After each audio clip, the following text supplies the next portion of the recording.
So building confidence and enhancing public appearance for business success. How many just in the chat, just put in the chat or thumbs up? How many have kind of went through something like this in regards to self-image networking and how that fits in your professional world? How many has ever been through anything like that? And again, Kool-Aid, I can't see the chat, so I'll let you know. Looks like one person says they have, one person says they have not. A couple people say that they have, yes. awesome, awesome. Does anybody know what self-image really is? I mean, if you could give a clinical or definition of what self-image is, how many would really know? Let me see that in the chat, like what self-image is. If just a couple of words, it doesn't have to be a full out paragraph, just a couple of words of what it is. Someone said branding, Okay. Yep, absolutely. how you see yourself, How you see yourself, that's good. how you're perceived to others. That's really good. I would guess how you are portrayed / present yourself, Okay. and how one person views him or herself. Perfect. Perfect. So guess what? I know this is really not formal, not a formal answer, but all of you are right. Literally, all of you are absolutely right. Just to kind of give you a little bit about me, Kool-Aid is going to help me out. I hate talking about myself in third person. It just doesn't seem right. So the next one, Kool-Aid, could you kind of go over who I am to them? No problem. So Dwayne Davis is the distinguished image consultant and clothier, renowned for his commitment to personal and professional development.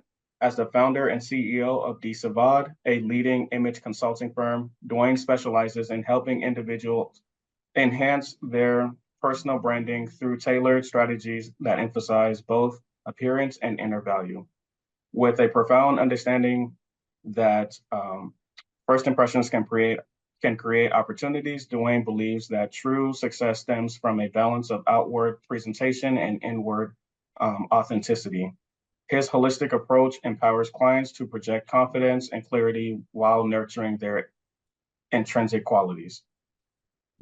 Oh, you wanted to continue? Okay, I got No, you. no, you're good. You're good. Hey, if they're probably sick of hearing that much about me anyway. So no, we're so just kind of in addition to that, I am a proud owner of two international bespoke clothing factories, which kind of gives me the opportunity to provide a lot of my clients with custom tailored garments that not only fit impeccably, but they also reflect their personality. So a lot of workforce development I kind of work with in workforce development to kind of not just feel good now that they have the skill sets. Now they're able to look the part as well. So that is very important. And as we go on in this presentation, your professionalism and how you're viewed physically and how you're viewed intellectually all matter. So if you hear somebody say, well, that doesn't matter, it should be the inside of a person, listen, that is absolutely untrue. It's false. And you don't want to get information from that source concerning that category. You don't ever, it does make a difference. It really does. Um, so the introduction, the importance of self-image in networking and professional life. Why is self-image so important? Or do you even believe that it's important? You may not, you may say this is not important, but why is it important? Someone tell me just a couple of answers. Why is self-image important? To build trust, people want to know you're serious about your business. Yeah. People judge you by it. Yes, absolutely. And as sometimes wrong as that seems, it doesn't matter whether it's wrong or right. It exists. So you have to deal with what exists, regardless of your viewpoints on how human behavior is.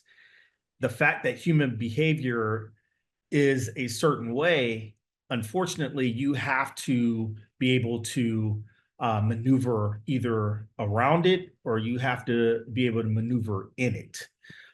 So we would prefer that you maneuver in something and lean into it so that you have a greater understanding and you know how to function. So here's the objective today. I definitely want to equip you with confidence, uh, better communication, uh, and personal branding. All make a difference in you moving forward in your business or you moving up professionally through the chains. Maybe you're struggling in regards to leadership in the corporate sector, and you may be an executive on the executive team. All of these things matter to you as well. It's not just for, entrepreneurship goes well beyond, it goes definitely well beyond um, uh, whether you own a business. A lot of times executive positions get overlooked in this sector because we're only dealing with entrepreneurs, but entrepreneurship is you owning what you do, regardless of what sector it is. Hope that makes sense. So understanding self-image. What is self-image? Well, it is the mental picture one has of oneself. The mental picture. So your self-image is pretty much your mirror. What do you see? When you look in the mirror, what do you see? Who do you see? And how do you see that person in the mirror?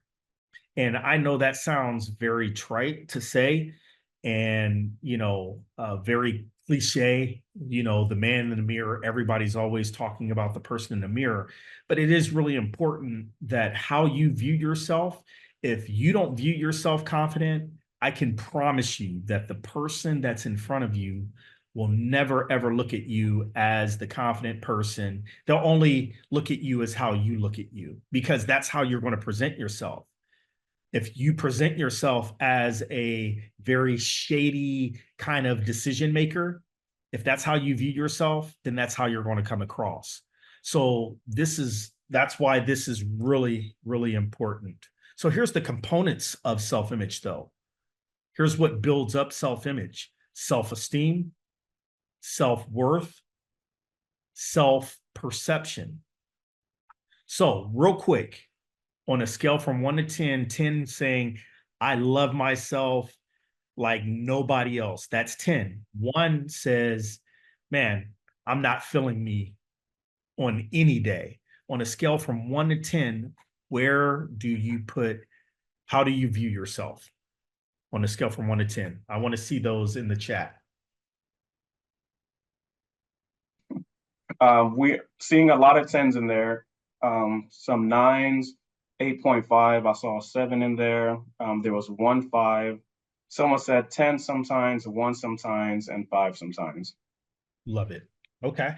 So great. We have a lot of people with really good self-confidence. And listen, don't let anyone tell you that you being very confident in who you are and what you are is a form of conceit. That is the furthest thing from the truth. You are not conceited because you're confident in yourself and your skill sets and your abilities, which it seems like the majority of you are business owners, which should come across in your business as well. And we're going to show you how to do that. So I do want to say this, that studies do show a strong self-image correlates with higher performance. Now, let me ask you this in regards to your business: how many of you are optimum performers in regards to your business? You yourself, personally, not your business, you yourself are optimum performers for your business. How many of you are that? I think I am. A lot of people saying that they are. Okay, right. So you have to be the example. You have to be the example. I remember I remember a long while back. that there was a particular person that wanted to do a business and in sales. They were in sales and they wanted to start their own business, but they were very poor in sales. But they were going to hire top performing salespeople to work for them to help their business grow. And I was like, well, how are you going to do that? Because you still have to manage top performers. How can you not be a top performer and manage top performers? Like, what kind of information would you give them if you're not performing at the top of your level? Like, they're not going to believe anything that you say, right? So again, that's part of image as well, is being able to produce the things that you're asking for. If you're asking for an optimum level of performance, then you should be able to produce at that level. Does that make sense? Any questions so far?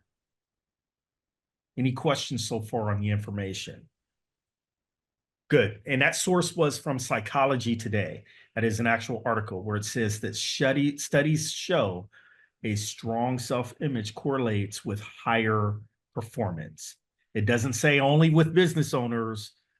It says in general, studies show a strong self-image correlates with higher performance. All right. So the role of self-image in business. You know, a lot of us ask, well, what role does that play?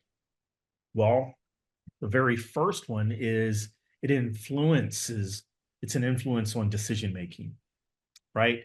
Confidence in self-image leads to better decision making. What kind of decisions are you making? Are you making all the wrong ones? Are you making a bunch of risky? What comes with decisions? And we'll get into decision making as we get into this whole thing. But decision making is a very big deal, wouldn't you say, in regards to running a business or regards to even owning a business? It is a very big deal in the decisions that you make. Why do you make the decisions that you make? How do you come about those decisions? How confident are you in the decisions? Now, here's the other thing in regards to being a business owner. How do your employees trust in your decision making? What do they perceive? How do they perceive your decision making? That makes a difference as well. Number two, impact on leadership. Again, impact on leadership. Leaders with a strong self-image inspire confidence in others. They inspire confidence in others. So I have a case study on here that that was done on Apple's brand transformation under Steve Jobs. Steve Jobs was a very strong personality. As you know, he took his idea to I won't start naming names. You guys have to read that for yourself. But he took his ideas to other institutions, and they're like, dude, this is the stupidest thing I've ever seen. It won't work. It won't happen. You suck. Go away. And he did. He went away, but he never had the mentality that he sucked. He really believed in the things that he had done. Even after he had made Apple a brand, he rebranded it even after the major transformation. So after he became a major corporation, he rebranded it. You know, Apple's brand transformation under Steve Jobs is notably, it is notably an effective leadership and innovation type method that a lot of businesses use, from how he rebranded his company. Why? Because of his confidence level in his ability, even when his own senior leadership did not believe in his magnitude of decision making when it came to, they thought that all of his decisions were really risky. Well, they were risky to them. It wasn't risky to him because he had already thought out everything, planned, and thought out everything that he wanted to do. He strategized, is the word that I was looking for. So he had developed an integrated ecosystem with products like we now know of the iPhone, the iPad, all of these things. Listen, he was fought highly behind the scenes with his own company over some of his things that he wanted to put out. Now it's a global brand, you know, and it still runs on even after he's gone. So which is what we all want, right? We all want that inheritance to be set up for generations to come, whether it's for the family or whether it's for the consumer. So building confidence, which is very important. Cultivating confidence is essential for personal and professional growth, impacting one's ability to take risks, pursue opportunities, and overcome challenges. It also improves interpersonal skills, facilitating better communication and collaboration for more successful career or business journeys. So, strategies for confidence. The very first one that I have is positive affirmation. So I will tell you that in building confidence, research really indicates that self-efficacy or belief, your belief system in one's capabilities is linked to higher achievement levels and resilience in the face of setbacks, right? In the face of setbacks. So when something happens, when things don't go according to as planned, how do you deal with that? Do you freak out? Do you put your tail between your legs and lay down and say, well, I'm just going to be sick until it goes away? How do you deal with those setbacks? you know a study was published in the Journal of Vocational Behavior, and they found that individuals with higher confidence levels are more likely to seek out leadership roles and engage in networking, which are vital to your career advancement or your business advancement. All are very, very significant, right? So confidence, we said two things here. Found that individuals with higher confidence levels are more likely to seek out leadership roles and engage in networking. So if you ever want to say, how do I prepare for being a business owner? How do I prepare for going to a senior level position in my company? That's how you prepare. Confidence level, how confident are you in what you have to offer to folks? And then your networking, how do you connect with others? Is it odd? Do you feel odd? Are you like socially awkward when it comes to networking? So the very first one, like I said, positive affirmation. You say, well, what is power? What is positive affirmation? Well, it's powerful statements that help challenge and overcome negative thoughts. Negative thoughts. And we have to do this. Honestly, you have to get up stating positive confirmations when you get up in the morning. I'm going to have a victorious day. I'm going to be great at what I do. I know what I'm doing. I'm confident in what I'm doing. My abilities. Is everything that you do is going to work out the way that you had planned it to work out? No, it will not. That would make you perfect. And I don't know any perfect person that walks this earth. I don't. However, I do know people who strive to be perfect in what they do, right? Skill development. Skill development is the next one, right? Assess areas where you feel less confident and identify specific skills to improve, like public speaking or leadership. Your skill development is based upon your confidence level.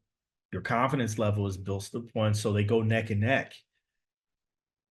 All right. You want to seek in those areas where maybe you are kind of faltering. I'm not saying that you go all out.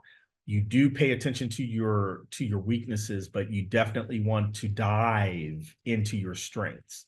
So again, making sure that you have that skill development piece. So embracing challenges. How do what's your mindset and your viewpoint when challenges are presented to you? Most studies say that people that look at opportunities as a challenge and opportunities for growth rather than a threat, those are people that have reduced fear and anxiety. So fear is definitely on the negative side of growth. It's on the negative side of success. It's on the opposite end. This is a big one. Critical thinking. How are you? What's your level of critical thinking? What is critical thinking? Well, it enables you to analyze situations, weigh options, and make informed decisions by reducing uncertainties. So the way that you think can either create more risk or it can eliminate risk. That's what critical thinking. Critical thinking is to eliminate risk. And last but not least for this, strategies for confidence is your emotional intelligence. Does anybody know what emotional intelligence is? This word gets thrown around a lot, but I find that a lot of people don't really know what it is. Kule, is there anyone that knows what emotional intelligence is? Few people are saying yes in there. All right. Person said how to handle your emotions, self-awareness, being aware of your emotions and how to control them, empathy towards others, how to handle your reaction. Love it. Love it. I love this group of folks, man. You guys are very, very smart. You're on point. I can only imagine that you guys are your businesses are running at optimum levels.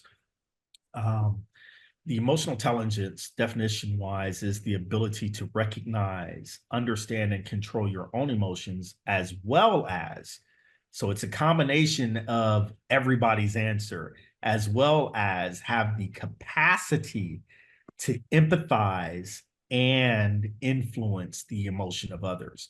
Now, here's what most people, here's what I find that most people don't know in this whole definition piece of emotional intelligence. I find that most people, they don't know that the ability and having the capacity to empathize and influence the emotions of others. In order for you to do that, that means that you have to have the ability to tap into other human beings in their thought process. Now, how strong do you have, how confident do you have to be in yourself in order to tap into other people for them to tap into themselves? Does that make sense? So your ability, I see a lot of consulting services out there, kind of like mine. You have to have the ability to tap into where they are, not tap into and sell your product. You should never want to sell anybody on anything. It should be suggesting and providing a benefit and changing their mindset about what they think about what you have to provide. And changing their mindset doesn't mean manipulating them. You don't want to manipulate somebody's mindset, but you do want to give them another way of thinking. Well, how do you open up someone else's mind? Well, the first thing that you do in order to drop walls into doing that is by empathizing with them and their situation. Empathy is what drops walls. So those objectives that you're thinking about in your sales pitches and things like that, how about the connection, making a genuine connection with the person and finding out how to do that. And you can only do that if you're confident in your own abilities, Hope this is making sense. Any questions so far? Awesome. All right, next. Enhancing public appearance. So I want to say this. Enhancing public appearance. It is a scientific fact that one forms an opinion of another person within how many seconds or how many minutes? Put that in the chat for me. How many seconds or how many minutes? So this is a scientific fact. Someone said 1 second, someone said immediately, 10 seconds, 1 minute, 15 seconds, 1 minute, within a minute, 3 seconds, 2 minutes, 10 seconds, 30 seconds, immediately, 2 minutes, 7 seconds. Awesome. The last one that you read hit it right on the nose. The magic number is 7. Often formed, an impression is formed often within the first 7 seconds of not meeting someone or been formally introduced to someone, not 7 seconds then, upon sight. Upon sight, when they see you walking towards them, you may not even be walking towards them. They may be walking towards you. You may be talking to someone else and they're walking towards you and happen to see you. They look you up and down, 7 seconds. They already know, or in their mind, they have a perception of who you are. 7 seconds. So I say this to everyone. And you have to change your verbiage, because a lot of people think, they're like, man, I don't care what nobody thinks about me. I could care less about what any. Well, you might want to change that, because those people care. That could be your client, that could be a customer, that could be an employee, that could be an investor. You have to change your perception of people in order to change their view of how they view you. And I know that seems confusing. You have to change your perception of people so that they can change their perception of you. So I tell people this all the time. I don't worry about what someone thinks of me. I don't worry about it, but I do care. I do care, because that could be life-changing in the way that they perceive me and what they could offer me, or what I could offer them. It's all about collaboration. We should be going through finding out how can we better collaborate with each other. Even with someone in the same industry, I no longer look at them as a competitor. I look at them as a collaborator, as a collaboration piece. How can I collaborate with them to do better business? They may do business in a way that I never thought about. But if I have this perception of who I think that they are, it could be life-changing. I know I went off on a tangent, but I just wanted you guys to have that piece. The importance of first impressions. Again, 7 seconds. 7 seconds. That's how important it is. Here's what falls under first impressions, and we're talking about public appearance, grooming, attire, and body language. Grooming, attire, and body language. When you say grooming, what does that mean? Well, it reflects an individual's attention to detail. That's why it's important, because of, if you're not paying, if you're saying that you're a detailed person and yet you're not concentrating on the details of yourself, how detailed are you? Right? Reflects an individual's attention to detail, professionalism, self-respect, influencing how they are perceived in personal and professional interactions. Attire. Attire represents expression. It really does. Because think about it. You get out of bed, you're sick, you're not feeling it. Say, man, I'm gonna just put on some sweats. I'm gonna go out here, grab what I need, come back, because I'm not really feeling like I'm feeling a certain way. Well, that's a representative expression. You're expressing through how you dress about how you feel. Think about that. So it conveys professionalism and confidence, influencing how others perceive your competence and your seriousness. People take it serious how you look. So you should take it serious. If people outside of you take it serious, why would you not take it serious so that you perceive a certain way? And I'm not telling you to be fake. That's not what I'm saying. I'm not saying when you go to the grocery store, you put on a tuxedo, you put on the shiny shoes, ladies, you put on the stilettos by going to the grocery store. You know what I'm saying? You may be looking for something else, not business. But I'm just saying, like, you don't have to do that. But definitely perception, what you have on your attire, it makes a difference in how people perceive you. So you may not want to go out sloppy, I will say that. So body language is one of the other things. It's crucial because it communicates confidence and openness, conveying more than words can express, and shaping how others perceive your attitude and whether you're approachable. How many have looked at someone and nice dress, nice person, nice groomed, but their body language said, don't bother me? look nice. You even wanted to just go in and give them just a general comment like, oh man, I love that outfit. But you know what? You didn't say it. You reserved your comment because of you looked at how they were looking at you. Like, don't come over here. Don't say nothing to me. I'm not in the mood. Right. So that's all about body language. Are you open? Are you showing yourself to be open? Are you showing yourself to be vulnerable? People are scared to be vulnerable too. Come on. Like yeah. Don't be the hard person in the room. You know, you ain't got to be the hardest person in the room, right? Right. So studies suggest that approximately 70 to 93% of communication is nonverbal. That's human communication. Again, studies suggest that approximately 70 to 93% of human communication is nonverbal. Nonverbal.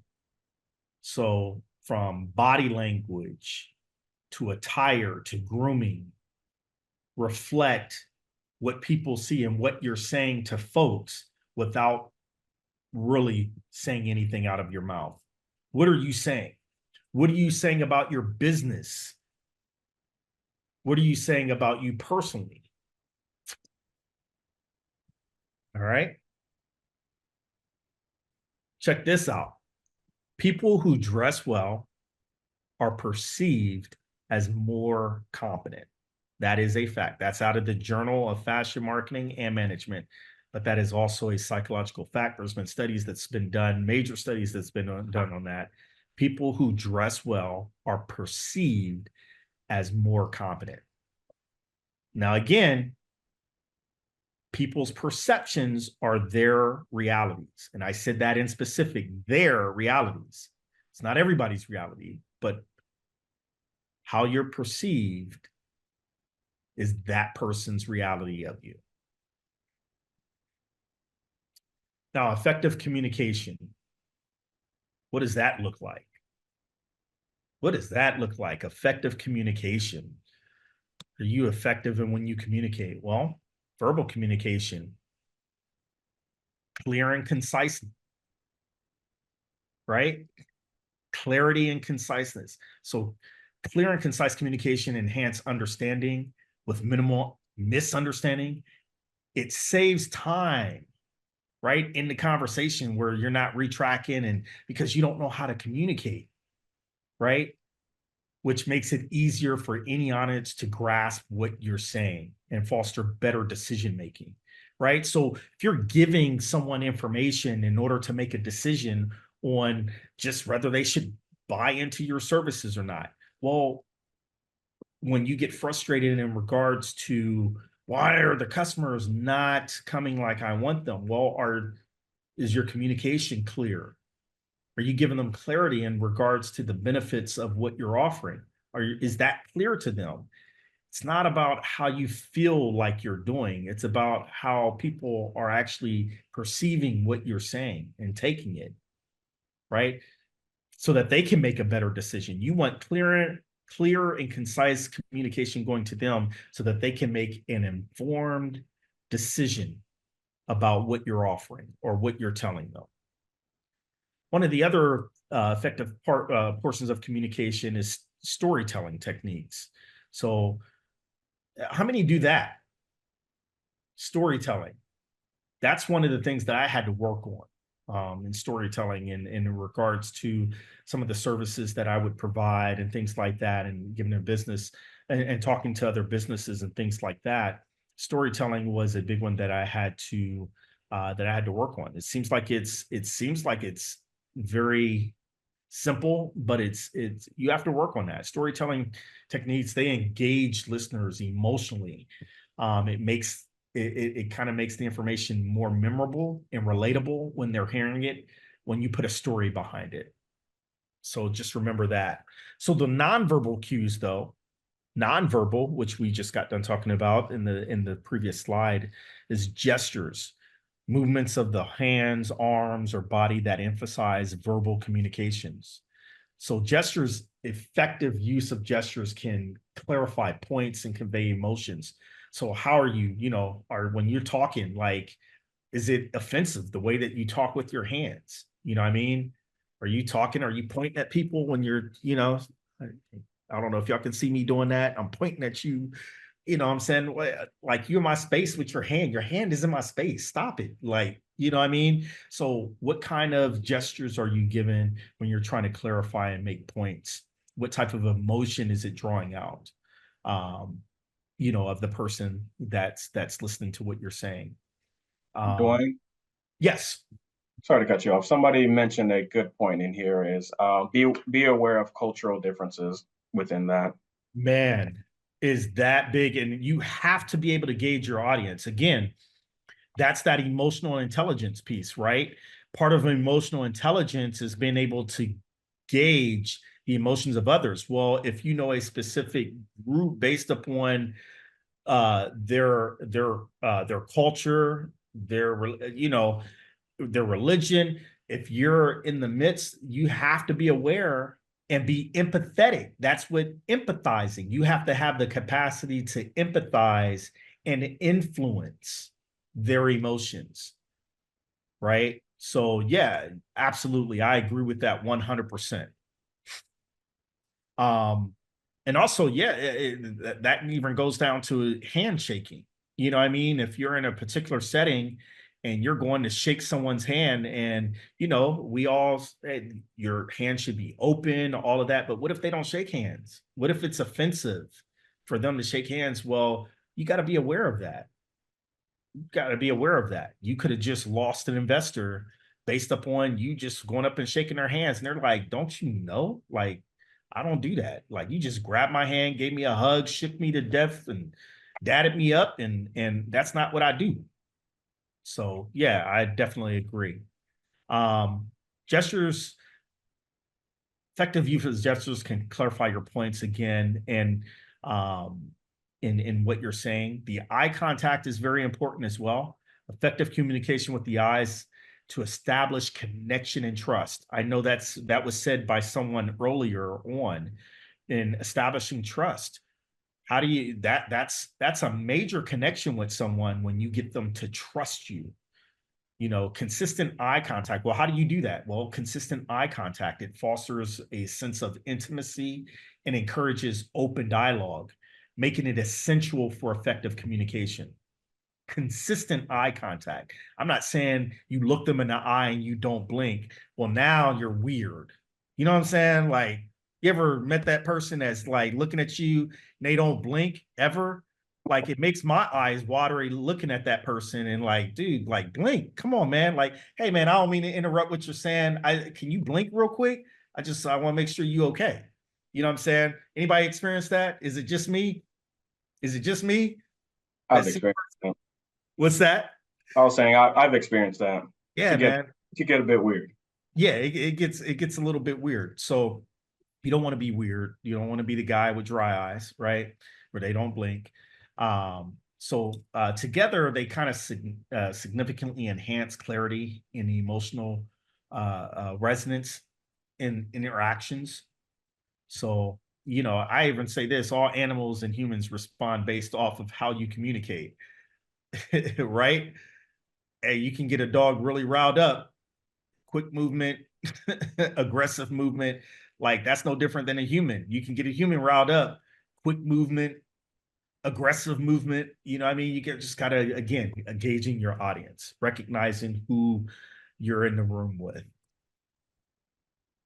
So go back to this study real quick. Studies suggest that approximately 70 to 93% of communication is nonverbal, highlighting the significant impact of body language, facial expressions. That's the other one. Facial expressions say everything, and other nonverbal clues in conveying messages one to another. So communicating through appearance.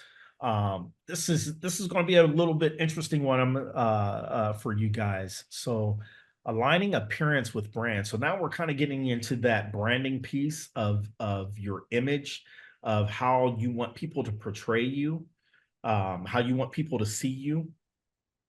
So those with businesses, the way that you interact in public, whether it's through um, whether it's through body language or whether it's just through what you have on, does that align with what you say that you do? And I don't know that people give that much thought, but I would challenge you to give it that much thought, just that much more thought of aligning your appearance with your brand. So I'm in the clothing piece. I'm in the clothing piece and I wear my stuff.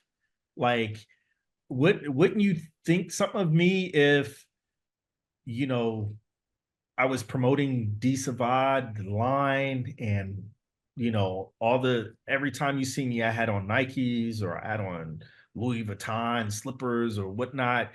Like Dwayne, I know that you appreciate the other high lines, but don't you have your own line? Why don't you ever wear your own stuff? And then you would start asking questions on, well, if he don't wear his stuff, why would I wear it? Like, is it not quality? Like, is it just cheap? You know what I mean? So, are you your brand? Are you your brand? Has you and your brand decided to get married and become one? Or are you guys opposite partners? Well, my brand does this and I do this. We do our own thing. We both separately do our own thing. You and your brand, you should be to the point where you and your brand are married, where you guys have become one. You guys share the same bank account. Trust me, you and your brand share the same bank account. Y'all married. You should be, right? So, or are you guys just dating each other?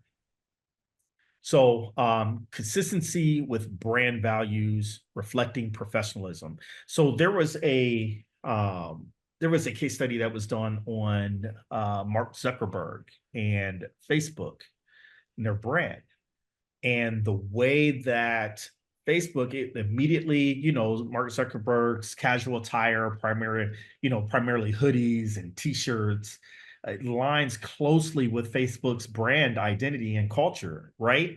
So, this choice kind of reflects the startup ethos of Silicon Valley, promoting approachability and authenticity.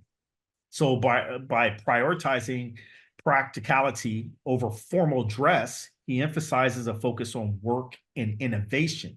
So I don't want you to focus on me. I want you to work. I want you to focus on my work and my innovations, the new technology. So, most people don't know what, other than what they've seen in the movies and things. They talk about the hoodies and things like that, but Facebook is a very relaxed culture as opposed to kind of like LinkedIn. If you were to compare Mark Zuckerberg, compare it to the CEOs of LinkedIn and things like that, you would probably say, if I were to say, which one would you expect to wear a hoodie and some the have their toes out, you would say Mark Zuckerberg. You certainly wouldn't say, or Facebook, you would certainly wouldn't say LinkedIn. Is that making sense? Is that making sense with everyone? Um, so I thought that was an interesting study, though, of how Facebook's brand identity fits Mark Zuckerberg's kind of identity as a person and how that was actually intentional. I don't know if any one of y'all have read any of his articles or things like that, but those things were very intentional for him. Networking fundamentals. Networking fundamentals. Building and maintaining professional relationships. Networking fundamentals. How many are good at networking on a scale of 1 to 10? Again, scale of 1 to 10. 10 being I'm always getting business from a networking event. 1 means I'm not getting anything I'm not meeting anyone new and not getting any business from it. That's 1. Scale to 1 to 10. Where are we? Kool-Aid, can you help me out with that? Sure. 8, 7, 3, 8 to 9, 2, person just started. 8, 10, 4, 9, 8.5, 6, 2, 5, 9. So it looks like we're getting a lot of upper level 10, 9, 8s, and then a lot of lower levels 1, 2s, and 3s for those who are just starting. Good, good. And you really need to be upfront about this. Again, it's kind of like in a sitting down on a site, on a counseling couch, and you're sitting there, but yet everything's fine, right? If it's not fine, it's okay that it's not fine. Those are things that we all need to work on from here and there. Networking sometimes can be a crutch where it's, man, I done been to so many events and I really don't want to go to another one. You get what I'm saying? So, or you have that person that's very outgoing, but they're still person shy. They're outgoing, they have great skill sets, but it's still, they're a little shy when it comes to meeting new people. That does exist. So types of networking. Here are types of networking that you should look into doing: professional, social, informational, strategic, peer, community, alumni, industry conferences, and events. Is there any one of those? I would just want to see some in the chat like that people don't really know about: professional, social, informational. I know a lot of times when I say do informational networking, people are like, what? Or even when I say strategic networking, a lot of people are like, what? What does that mean? What are you doing? What are you saying? Does anybody? So we'll go down the line. Professional, it's building connections within your own industry, right? Within your own industry. I'm into image consulting. There is a fashion piece to what I do, and most image consultings, that's all that they do is the fashion piece of it in most cases. My other side is I have a strong focus on personal and professional development. So I have to go to developmental type. That could be psychology, which a lot of my infrastructure is based upon industrial and organizational psychology. That's what my infrastructure of my business is built upon. So a lot of those things I have to go to, right? Building connections in my industry. Social, engaging with people through social media platforms to share interest and personal experiences, right? That's the social portion of it. Not talking about social media, talking about actually socializing with folks, engaging with people through, and it can be through social media platforms, but in order to get a chance to sit down or get in the same space with them to share interest and personal experiences. Informational. Now, this is one that most people don't hear of. Informational networking is seeking advice and insights from experienced professionals to gain knowledge about specifics, right? This is where you start getting into, this is when you start meeting people who are going to be your coach, people who are going to be your mentor or your sponsor, right? Every executive, every leader, every business owner should have three things: a coach, a mentor, and a sponsor. A coach is in your face all day, every day. What you doing? How you doing it? Man, you got to get up. Hey, I'm not trying to hear that today. You got to do what you got to do. It's not about how you feel. It's about how you must thrive and must grow. It's about what you must do, not about how you feel. That's a coach. Mentor is, I'm going to give you specific information when you need me on a specific situation. Specific information on a specific situation, and I'm going to kind of give you some key points on how to get through it. A sponsor, however, is that person that's able to sit at tables and be in rooms that you're not able to be in, but they're able to speak your names in those rooms positively.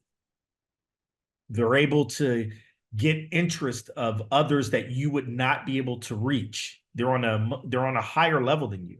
You got to understand that there are people on a higher level than you that would be interested in what you do to bring them up to where they are. That does exist. That's a sponsor. Strategic networking. That's forming individual relationships that can lead to potential collaborations or business opportunities. It's about being intentional. Networking opportunities are about being intentional. So those strategic is forming individual relationships. That means inviting. Networking is not necessarily just someone inviting you. How about you inviting someone to a space in specific in order to get all of them to network and you to pull information from them and to get information from you? Strategic. That's being very strategic and intentional. Peer networking.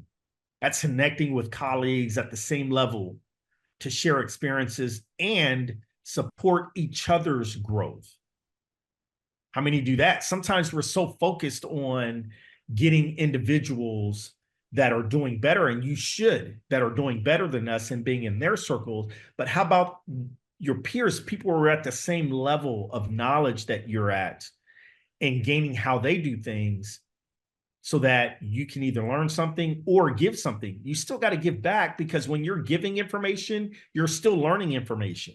I find that I'm at my best performance when I'm giving folks information. I'm able to learn and obtain a lot as well.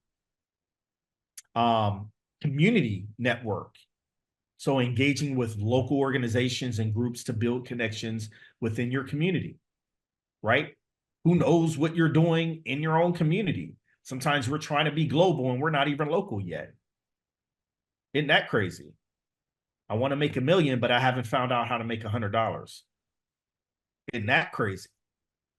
So, and then alumni. I know a lot of folks haven't heard about this, but they do it. They just haven't worded it like this. But alumni networking. I see a raised hand, and I'm going to address it real quick. Alumni leveraging connections with former classmates to explore professional opportunities. How many of you guys do that? I mean, honestly, you guys studied together. There were study groups that I'm sure that you were in. Have you ever went back to those folks that were in your study group to find out what they're doing? How they're doing it? You know, the success. Those are things that those are opportunities as well. Those are opportunities as well.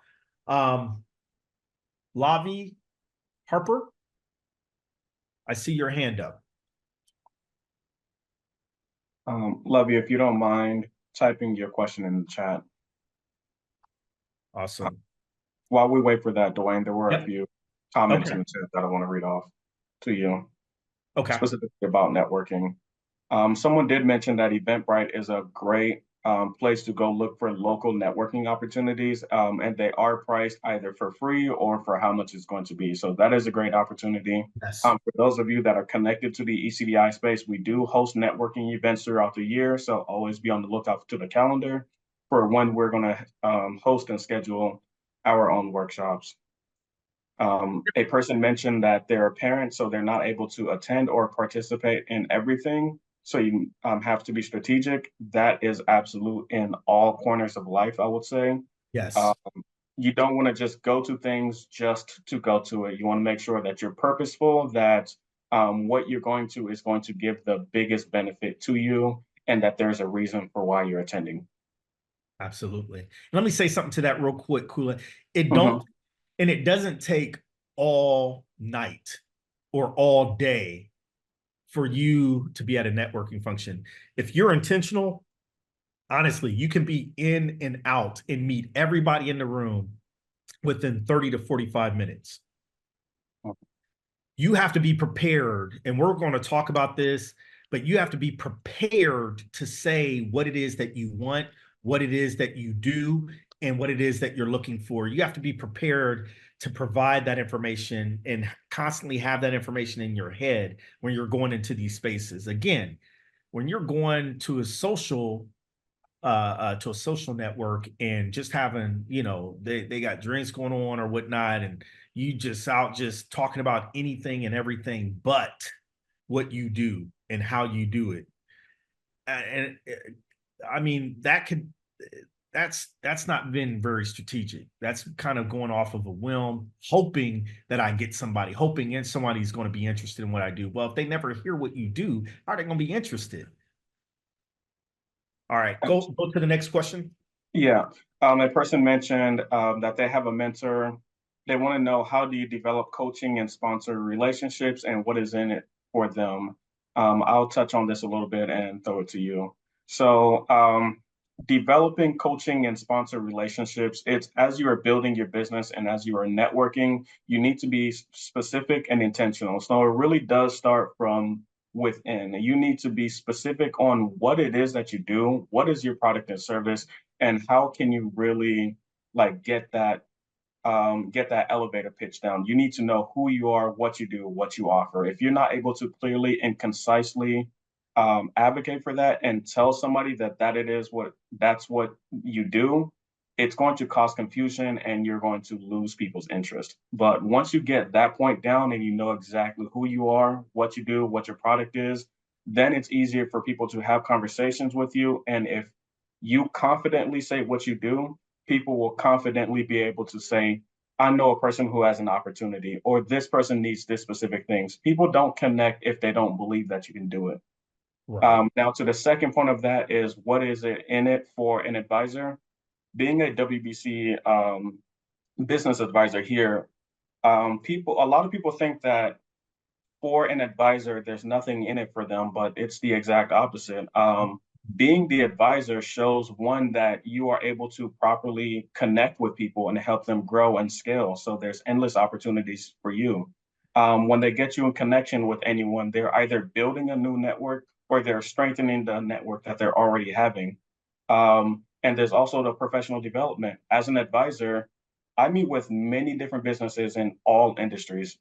I don't know every industry, but I understand business. So I'm taking the concept of business and transforming it into whatever that specific industry is. So now I'm learning knowledge into that industry and I'm building a new network opportunity that I never had to explore to begin with. So um, as far as the give and receive, it really is beneficial on both ends. Both people are growing as they are helping each other. Yeah, definitely. 100% give and receive. And here's the other thing about advising someone and giving someone information for them to grow is because when they grow and they create networks and they go into and they're able to intentionally create their own community that is loyal to them, then they're going to open up their community to you, which gives you a new community now in order to administer to. It's kind of like they're like, this is the guy that helped me out. So can you help them out? And then in return, they're giving you either business or, I mean, again, an advisor doesn't know everything and they may give you some things like, hey, man, I started doing this. And you're like, oh, wow, I never thought about doing it that way. Now you've opened up a new world of type of different ways that you can do business as well, whether it's the same industry or whether you're trying to connect to another industry. So, that give and receive thing, it benefits on both sides. Being a coach, being a mentor, and even being a sponsor, it definitely benefits you. Trust me, it definitely benefits. Yeah, absolutely. I would say as an advisor, it's always a new challenge when you're working with someone to see how quickly and how effectively you can problem solve. Every time I help you solve a problem, I either start a new network chain or I strengthen a new network chain. And by doing that, I'm able to make the process more efficient. So what I connected with one person that was my first referral source could have taken a couple months. If I send, the fifth person in, they understand that they've done business with me. I've refined this person. Our process gets smoother and smoother. So it really is beneficial to your advisor Yeah. as Yeah. much as it is to yourself. Somebody asked a question, how do you convince people about your product? The first start is to convince yourself. Again, going back into that, really believing in your brand and believing in what it is that you do. Because if you come into a conversation and you're stuttering with me, you've already lost me. You really need to know what it is that you do. Because when it comes to business, if you are the product owner, you need to be the expert. If I'm talking with you guys and I say, hey, I'm a business advisor, but I don't sound like I understand business, you're gonna be like, yeah, okay, I'm gonna talk to somebody else. Like you need to be able to confidently say what it is that you do. So just do that with yourself.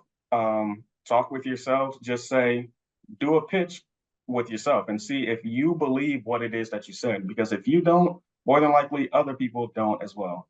But once And you get that down, then that is when you can start to go outside of yourself and offer that opportunity to a few other people. Maybe start with family and friends until you get confident enough, and then go out into the environment, go to networking events, um, and then go from there.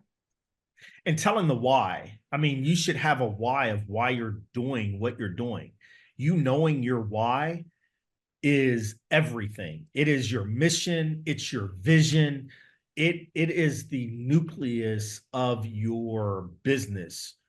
If you're not running a business, if you're not owning a business and you run a business and you're on the executive level, your why for what you do should be ingrained in telling folks about what you do and trying to get them. Because if they don't know your why, if there's not a story, again, we talked about in communication storytelling, right?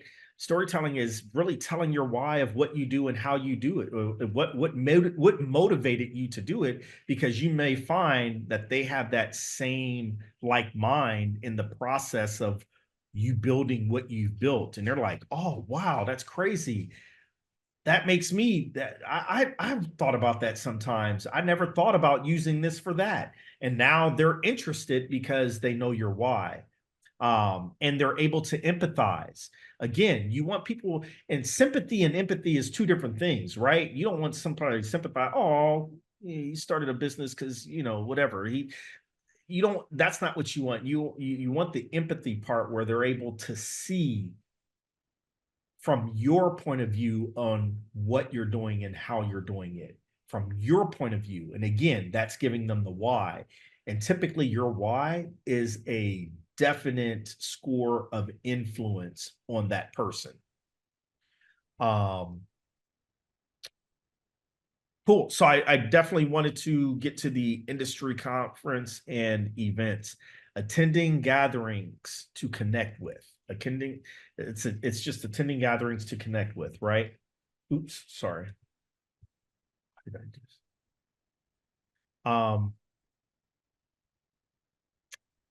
Sorry, I lost my space.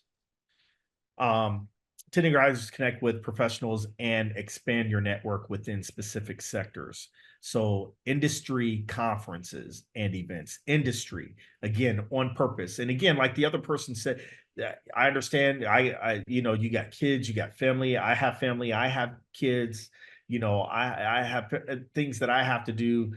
So all of that has to be a balance. That's why when you do go and you do select to go, it has to be an intentional. It should be. Don't say it has to be. It should be intentional. You should want it to be intentional so that you spend the most minimum amount of time and maximize that amount of time to its greatest optimum level. Does that make sense? So that literally 45 minutes to an hour, 30 minutes, I think is really too soon. I mean, too soon to leave an event, in and out, but that 45 to an hour is really a magic number, and you getting around, getting to know folks, getting to know them, and then them hearing your why. And that's the way I'm going to phrase it. Them hearing your why. That's what they should be hearing. Hope that's clear and concise. So hopefully my communication skills are up to par. Hopefully that's clear and concise with you guys. So research insight, network significantly increases career opportunities. That is, the source for that is Harvard Business Review. So research says that networking significantly increases career opportunities, and sales opportunities. I hate using the word sales, but for opportunities for business, investment opportunities. That's what we'll say. We'll replace sales with investment.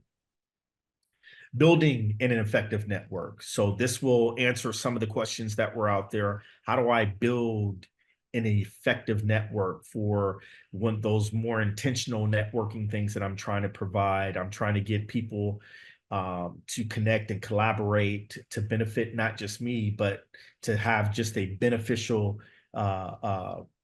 environment and neighborhood and community of networking. Well,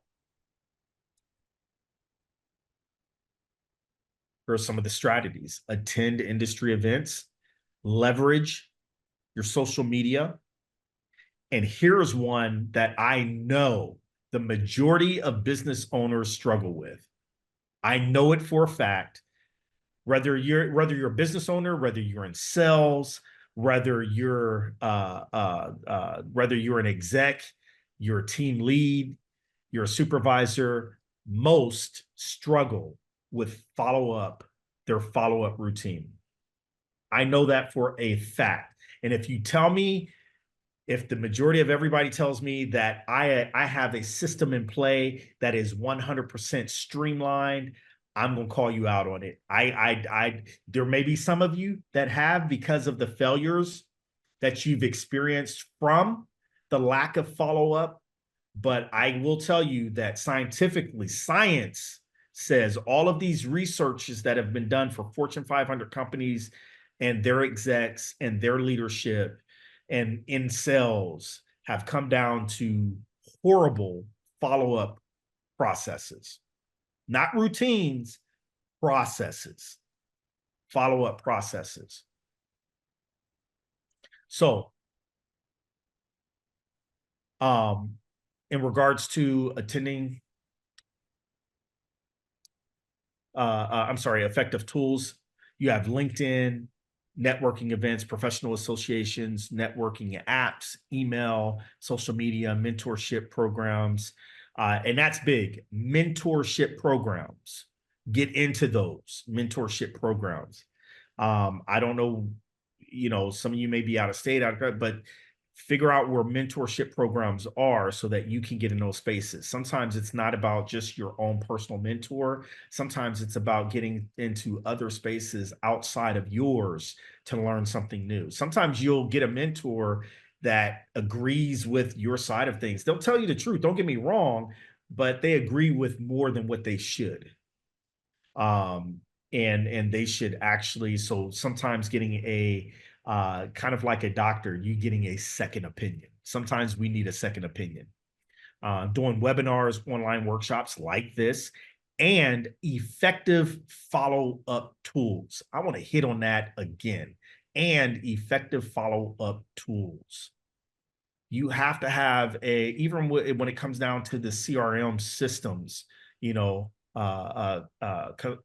customer relationship management systems, the CRM systems that put out emails, notify people when there are appointments, things like that. All of those things make a huge difference in trying to get someone to invest in your business, whether it's time, whether it's money, whether it's resources. You have to have a good follow-up system.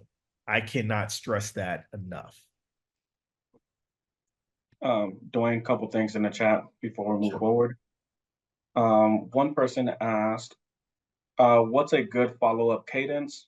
And another person asked, let's answer the first one then. What's a good follow-up cadence? Like and I imagine when they say cadence, we're talking about in a matter of days. How often should I follow up?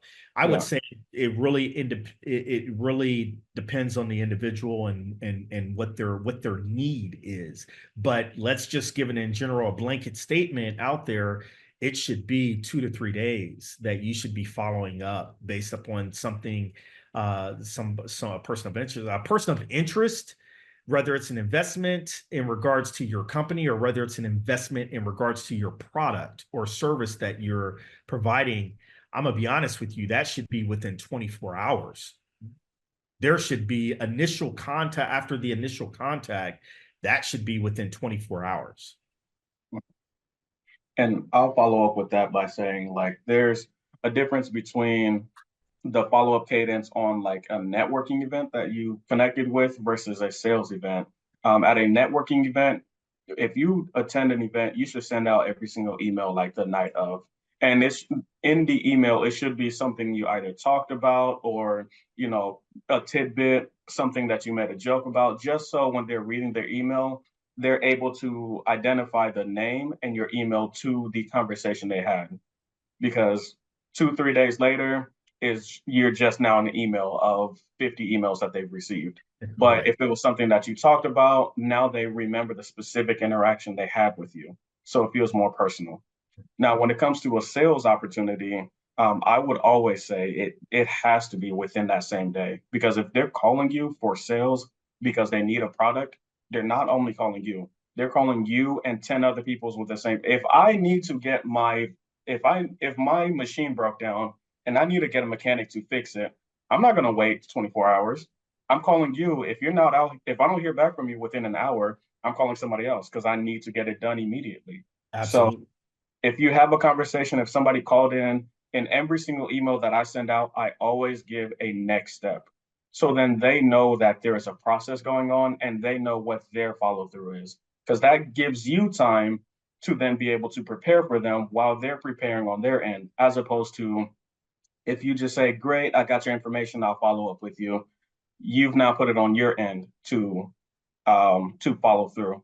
If you Right. give them some instruction or some homework to do, now it's on them to get back with you. And you can always follow up with them like, hey, it's been a day. I was just waiting on this information from you. I would really still like to work out with you. If you need help with that, let me know. But just give them something to do to give yourself time to either arrange whatever it is to do or to assign the staff for whatever that is. Yeah. And you said something very key there is letting them know what your process is. There is nothing wrong with letting your clients know with what your process for communicating with them is. You should be doing that. It's not that they should be guessing, well, or is he calling me tomorrow? Is he calling me the next day? Is he calling me? Once that initial contact goes out, again, next steps should be in order. I know a lot of times with my clothing, um, everything is custom made and everything's handmade. So while their clothing is going through the process, from the time that we've cut the fabrics and have to let the fabric set, they know that. They know, hey, just literally made your pattern and we cut the fabric. They know that. Next steps are we're going to go to sewing those patterns together. You know what I mean? So whatever that is, whatever that looks like, whatever your process looks like for they should know what your process is for them. They should know that. And Um, Go ahead. I was going to say that also will help them have a realistic expectation if they There know we go. what the process is supposed to be. Absolutely. And then that's how you get, instead of bad customer service, and you got to be upfront, real. With a lot of my items, I don't have off the rack items for my clothing piece for my line. They're not off the rack. They're literally customized for that particular person. So guess what? It's going to be time. I tell them up front, it's going to be 30 to 35 days. They'd be like, oh man, I need it in 2 weeks. Let me see what I can do. No, I'm not saying that. It's 30 to 35 days. It's 30 to 35 days. You know what I mean? So again, clear and concise communication to your clients. Clear and concise. Uh, The Go ahead. I was going to say, if you're done with this point, there was one other question that wanted to be answered. Yeah, go ahead. Go ahead. Okay, a person asked, what is the difference between routines and processes?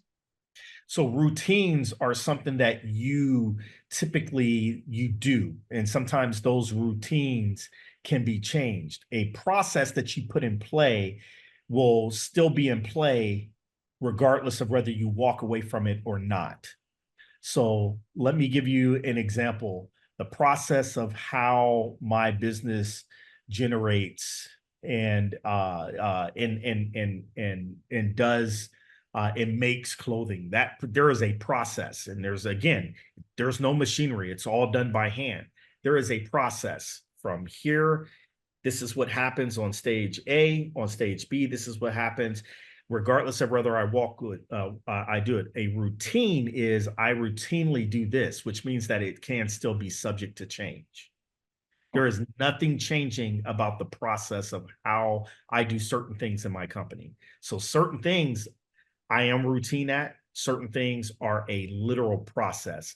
Processes is what you want to create because, again, at some point, if you own your company, you want to be a CEO. So you got to be able to step away from that process so that it works on its own. You got to create a process that works on its own. Does that make sense? Yeah. And I would, to add a little bit, I would say like a routine and a process. Your process is what you have in theory. Your routine is how you actually execute it. So you really want Absolutely. to make sure that the routines that you do align with how the process is supposed to be.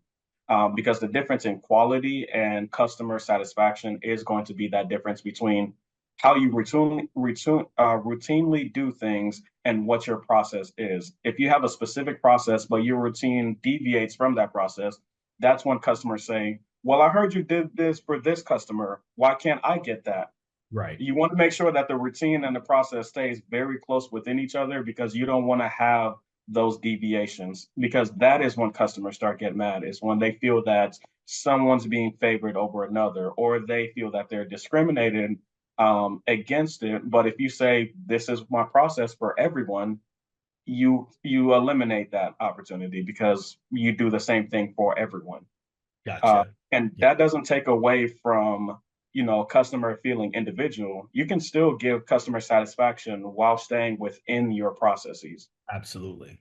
Absolutely. While staying inside of your processes. And typically you get higher ratings when you're staying within your processes Mhm. for customer feedback than if you're just doing routine things.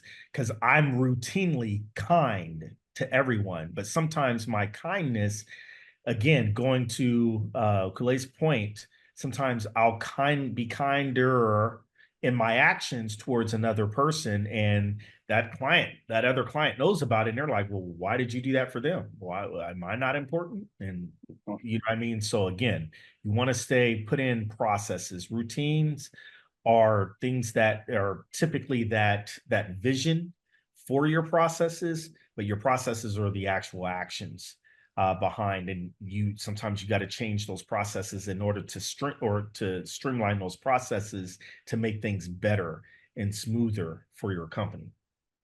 Um, so I want to get through this real quick. We only got a couple of more minutes. So enhancing self-image for personal branding. So personal branding, the components to that is unique value proposition. And I want to go over that real quick. And then consistent messaging. So personal branding components, when you're talking about personal branding, your unique value proposition is basically establish a clear, well, number one, it's articulate what sets you apart from others and the unique benefits you offer. That's what a unique value proposition is. That should be written down. That should be written down alongside of you doing your vision and mission statements and things like that. If you don't have a unique value proposition, if you don't have one, you should have one after today, after hearing this. What is it again? It articulates what sets you apart from others and the unique benefits you offer. Again, knowing your value and knowing your worth. Knowing your value and your worth is based upon what you can provide, what you bring to the table. The other thing is consistent messaging. Consistent. It should be consistent. I was always the nice guy, like, man, maybe I shouldn't send this out because maybe they're sick of seeing the things that I'm sending out, the information that I'm sending out. And that's all in my head. It was all in my head. Man, they're probably tired of seeing this stuff. Well, when I'm looking at those 30-second infomercials of somebody playing a stupid song on a stupid guitar about a stupid product, and yet I'm singing that commercial in the car, it's in my head. Their product, their service, their whatever is in my head. You think they thought, hey, maybe Dwayne might be getting tired of this. That was certainly not a part of their conversation in making that advertisement. So, and then steps to build a brand. Self-assess. This is very important right here. To build your brand is self-assessment, define your purpose. That is your why. So identify your strengths, values, skills, and passions to understand what you want to represent. Then establish a clear vision and mission for your personal brand, outlining what you aim to achieve and how you want it to be perceived. This is your why. This is your why. Identify your target audience, create a unique value proposition. There it is again. Finding out, letting people know how you differentiate in your industry and what's different about how they benefit differently from what you have to give. Consistent online presence, networking, seek feedback. Please get feedback and don't be afraid. Don't be very defensive when you get critical feedback. When people disagree with the way that you're doing things, be open to hear what they're disagreeing on. The other thing is continuous learning and adapt. You should be always learning and sharpening your skill sets and what you have to offer and your product and your services, all of those things. Continuous learning and adapt. Monitor your brand continuously. Monitor your brand continuously. All right. Next. We won't go over this case study. I've been doing some case studies in regards to Oprah Winfrey's personal brand. The way that she branded her stuff was it was completely genius. How she went from just storytelling on her, or being on TV and giving her point of view of things, and how she adapted to the digital age. How she embraced social media and launched platforms like Oprah.com and the Super Soul Conversation podcast, how she did all of those things. She adapted to her audiences. And there's nothing wrong with that. The psychology of networking. How much time do I have? How much more time am I? You're okay. We're not actually strapped for time, so just whenever you're finished. Okay. The psychology of networking. Reciprocity principle. And here's where we were getting into earlier. Helping others encourages them to help you. Helping others encourages them to help you. And then social proof, right? Being associated with influential people enhances credibility. So when you're seeking out like your mentors, and people see that, and even they're willing to bring you into their circles because they're like, man, for this person to go out of their way to think that and to see me, now I want to see them because they sought out to see me. You think a person who's able to give you information doesn't want to be seen? Do you think that they think that they're on the top of the mountain and that it's nowhere else that they can go? Absolutely not. That's completely false. They want to be seen just like you want to be seen. So when you see them, they're willing to see you. Social networks influence 70% of hiring decisions. Social networks. So be careful on how you perceive. Again, does your brand align with who you are? Do they identify? Does the identification, or is it two different types of licensing that you're providing? Do you have two different licensing? Well, one picture has you with, has you with the Kango sunglasses. The other one has you in a three-piece suit. Like, it should be the same. It should be the same. Social networks influence 70% of hiring decisions. So here are practical exercises, right, for networking. Confidence building workshops is role-playing scenarios and feedback sessions. So role-playing scenarios provide a safe environment to practice communication skills and decision making, helping individuals build confidence in real-life situations. When you talk about feedback sessions create opportunities for constructive criticism and support, empowering individuals to recognize their strengths and improve areas of growth, ultimately kind of building that confidence level. So these two are very important when you start talking about confidence building workshops. These are exercises that you should be doing and that you should adopt and grandfather into your routines of building self. How do I grow? Here's how you grow. Role-playing scenarios, feedback sessions. That's how you grow. Networking simulations like speed networking. How many have heard of speed networking just by the show of your digital hands? How many have heard of speed networking before? So speed networking through network simulation allows participants to quickly connect and exchange ideas in a dynamic environment. Right? Yeah, thank you guys. Yeah, I see that you guys have heard of that. The exchange ideas in a dynamic environment, enhancing relationship building skills, and expanding their professional networks. So here's another important one that we talked about. I think we hit on it, but we didn't really get into it. It was elevator pitches. Elevator pitches in a network simulation offer participants a chance to practice concise and impactful introductions into their world, effectively showcases their skills and value to potentially collaborate in fast-paced settings. So the faster that you are at something, and when you do it, it starts to become second nature when you do it at an upbeat pace. At an upbeat pace, you become more concise and more elaborate at what you're doing when you're able to do it consistently at a fast pace. That's why we say speed networking, even when you're elevator pitches. 30 seconds, you got 30 seconds. How many of y'all could really sum up everything that you do, who you are, your why, and how you impact the community and what the need is for from the community to your service? How many could actually do that? How many can actually do that in 30 seconds? You know what I mean? So that's a big one. So our conclusion, here are the key takeaways that I hope that you got today. Self-image and networking are critical to professional success, and I would say personal success as well.